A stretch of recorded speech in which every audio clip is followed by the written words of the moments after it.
درون خبط درون صغير لكن اقوى من كل جيوش العالم. تخيل لما الذكاء الاصطناعي والتكنولوجيا المتطوره جدا في التسليح يتحدوا مع بعض، هيعملوا ايه؟ درون صغير جدا في حجم العمله المعدنيه، لكن محدش بيطيره هو ولا بيطير نفسه. جواه معالج رده فعله اقوى 100 مره من رده فعل الانسان، واللي بيقدر ينفذ مناورات سريعه جدا علشان يتفادى القناصه او اي مواجهه. الدرون دوت زي اي موبايل بالظبط، جواه سنسورات وكاميرات وتطبيقات تواصل اجتماعي، بالتالي قادر انه يتعرف على الوجوه. لكن مش دي المشكله، الدرون جواه 3 جرام من المتفجرات المتنوعه، واللي بيقدروا انهم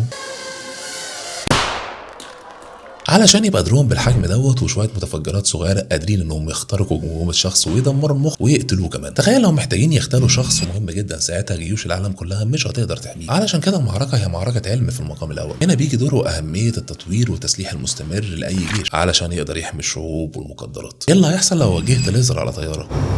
خلينا نبدا بيك الاول. توجيه ليزر للطياره بيعتبر جريمه طبقا للقانون الفيدرالي، واللي بتكون عقوبتها سجن 5 سنين وغرامه $250,000. حتى هنا في مصر من كام سنه صدر قانون على ان توجيه الليزر للطياره بتعتبر جريمه عقوبتها 2 سنين وغرامه $100,000. توجيه الليزر للطياره مش هيوقعها بشكل مباشر، لكن ممكن يؤدي لدوت، خاصه في عمليات الهبوط والاقلاع، الاوقات اللي بيكون فيها احتماليه اكبر لحدوث اي حادث، واللي بتحتاج طبعا من الطيار تركيز كبير جدا، خاصه ان استخدام الليزر بيكون بالليل، بالتالي مجرد ما توجه الليزر على عينيه كفيل ان يخليه مش شايف اي حاجه. لكن هل سهل فعلا ان اي حد يعمل كده ويتجاب؟ الموضوع سهل وممكن يحصل، خاصه لو الطيار صور المكان اللي خارج منه الليزر دوت. مع عمليات البحث طبعا ممكن بسهوله جدا الشخص دوت يتجاب.